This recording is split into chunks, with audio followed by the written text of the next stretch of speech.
dynamic movement. Here we are, tier 3. Congrats for making it this far. I know those previous 3 exercises are pretty tough, so and especially if you're going through 3 times, you're already sweaty, you're already warmed up. Now we're going to go through these 2 or 3 times, so you're going to get real sweaty, real good workout. Now the first one is a movement that you've seen, but not in the position that I'm giving it to you today. So a controlled articular rotation is basically a big circle that you do with a joint. So what I just did here is a big circle with my shoulder. It's a controlled articular rotation of my glenohumeral joint, which is the shoulder. You're going to do it with the hip in a standing position. We've done it with the hip in a tabletop position, so on your hands and knees. We've not done it standing yet. So depending on your balance, you may want to grab some sort of stick. As I've talked about before, we don't likely have a big orange stick like this at home, so you can use a broom, flip it over. This is my broom, I just flipped it over, and you got the top of the broom going down to the floor. You could also use a wall. Boom, okay, I got my wall here. So now I'm going to use this, and I'm going to lift my outside knee. So this is the wall inside part of the body. Knee is going to lift in the outside hip. Now, from here, I'm trying to sustain a 90-degree angle in my hip to begin with, and my knee always stays in a 90-degree angle. So I never let this angle, this is open, more of an open angle. This is more acute angle, so 90 degrees right angle here. So now, aside from this, my planted leg, which stays on the ground the entire time, is working really hard to grip the floor and also stay straight. So I'm trying to keep my right leg straight the entire time, okay? No bending whatsoever. Now that's just the beginning part. That's how we get into it. Now from here, the controlled articular rotation is this left hip going through a big circle. Okay, so bear with me. Probably watch the video first before you begin. So I got my wall for support. I got my base leg here. Knees and hip are at 90 degrees. Posture is tall. I'm going to abduct my knee now. Watch. I'm going to pull it out to the side, keeping the same level. Then, based on biology and human anatomy, I can't go any further out to the side because I'm blocked in the pelvis. So at that point, I'm going to bring my ankle up. My knee is going to go down into internal rotation of the hip. And now as I do that, I'm pushing all of that back behind me. But I'm keeping this angle open here in my groin. So the leg is still as high as possible as I go back. Then I go down. Okay? So I'm going to go up now. 90-90. Abduct. Can't go any further. Internal rotation. Ankle raises as the knee drops. Continue kicking that heel back behind me. Can't go any further back. Now I'm down. Now, one thing to be mindful of as you do this is, as you go through the rotation, try not to let your body move. See that? I drop my chest. The range of motion can be as small or little as it needs to be. By moving your chest like this is just you faking it and saying like, oh, look at this big circle I can do because I moved my chest down and it allowed me to do that. The goal is that my body and right leg stay as immobile as possible. And the wall's helping me do that. And then with that immobility and all this, my hip does this big circle. Okay? So I've done 3. I'm going to do 2 more. You're only doing 5 per leg with this. Okay? So notice my body is going to stay stable. 90-90. Abduction. Going as slow as I can possibly go. Literally as slow as I can go. Something to be mindful of. Remember, tempo is what helps us create strong joints. Time under tension. Isometric holds. Now this is not isometric, this is dynamic. But I'm going to do one more for 6. By going slow, we're strengthening the ligaments, the tendons in the hip. as we take it through the full range of motion. Okay, that's my left side. I'm going to do my right side now with a stick. So it's going to be less stable, obviously.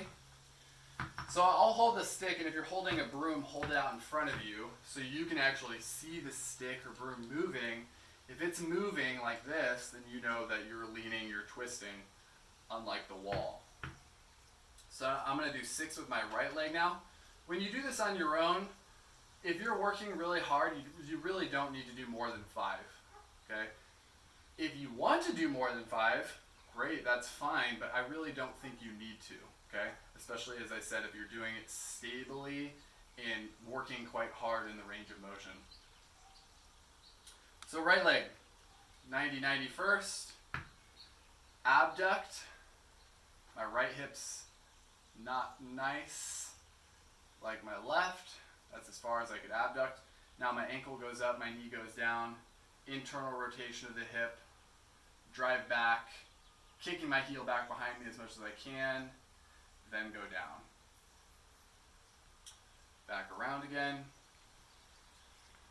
Abduct, and you'll notice as you go along, you'll gain range of motion. It'll feel smoother as you go along, especially from the first set to the second set. You'll notice when you come back around for your second set, you're going to be like, oh my god, it feels so much smoother. Why is this? Or at least that's what I hope you're asking yourself. And the reason for that is because synovial fluid, which is the fluid that goes into joint capsules, it is in joint capsules, gets replenished, and the joint itself will actually get much smoother because of all that fluid that's just gone into the capsule.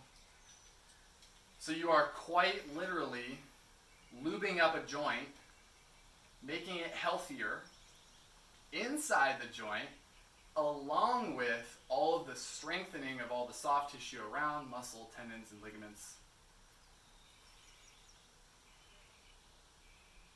I'll do one more. And per usual, there's always one stronger or more mobile hip than the other. As I said, my right hip has had its fair share of damage, so the internal rotation when I bring my knee down, foot up, is a little bit more rough for me. So now the next thing we're going to do, this is going to be more of like a flow. So this exercise I just demonstrated to you is very precise, very specific, very controlled. This next one is almost the opposite. I want you to kind of flow in and out of this based on what feels good for you. I'm going to give you the archetypical beginning and finishing positions, and then you kind of make it work the way that it works for your body, okay? Because it's honestly meant to be more of just like moving in and out of a position and kind of flowing with your body in a loose kind of way. So you're going to start in a bear position. We've done bear crawls at this point, so you're starting on your hands and knees, and then taking off your knees. Okay, so this is bear right here. Now from here, essentially what you're going to do is you're going to flow to turn your body so that your hips are facing up into more of a crab position, which we've done as well. So crab is here. So what you're going to do is you're going to flow from bear to crab. Now what I'm going to do is, the one piece of advice that I'll give you for this is I'd like to step one foot through my opposite gap of my left foot and left hand. So I'm in bear, my right foot's going to go to my left through the gap, turn the hips, turn the feet. I'm going to push my hips up high, and I'm going to use just one hand to push through the floor, hips going up as high as I can. Now this is hard on this shoulder, so be very mindful of this shoulder as it's stable. You may not go as high as I did, and that's okay. When I want to go back, I'm going to bring my right leg back to the other side, turn, back in bear. Knees not on the ground. Now I step my left foot to my right, turn the hips, push the hips up. Sometimes I like to reach this hand up into the sky. My left arm is straight, pushing down hard through the floor. Now I sit back down, flow back. Now I want you to move like this, playing however smoothly, safely you would like. We're getting our break dance on. So you're going to set a timer and do this for around a minute. Around 1 minute of time.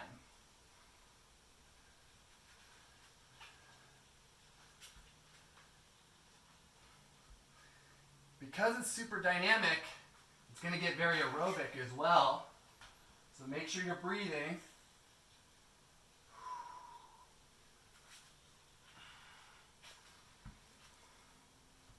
I'm going to do one more rotation each way.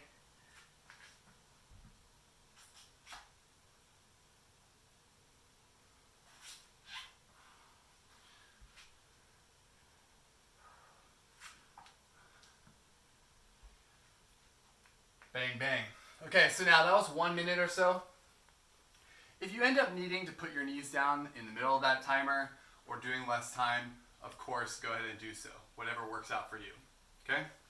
So now the next one, much more aerobic as well, is actually one of the first plyometric exercises that we're going to do for our Patreon series. So what you're going to do is you're going to basically hop from one foot to the other.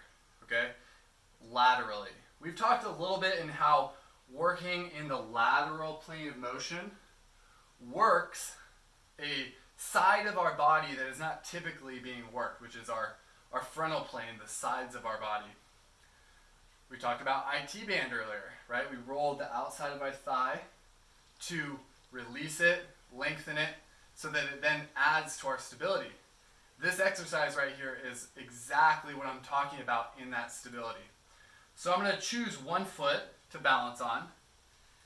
Keeping my posture, I'm going to hop, jump to my right to then stabilize onto my right foot. So I'm jumping from my left to my right. You don't get to jump back until you've fully absorbed and stabilized.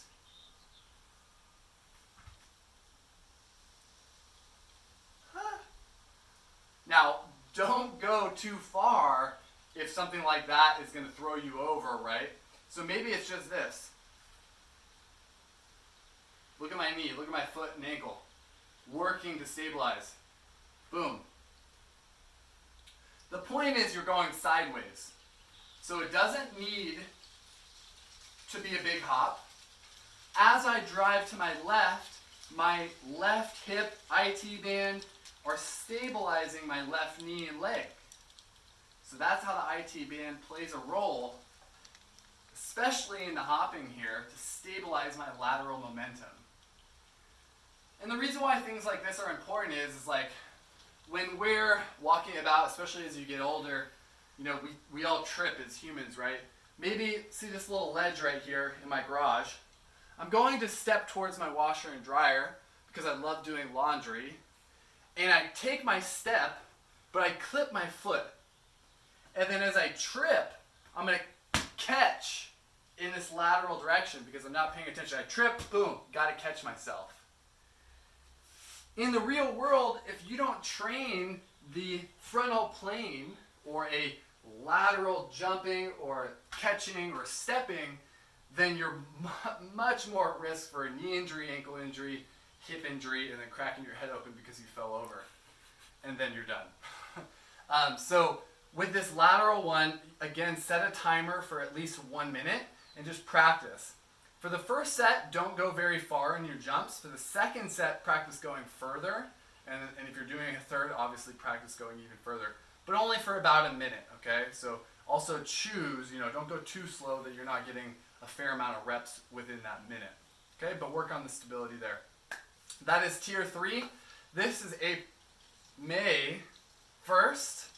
And good job today for you guys completing this workout. And I will see you Tuesday.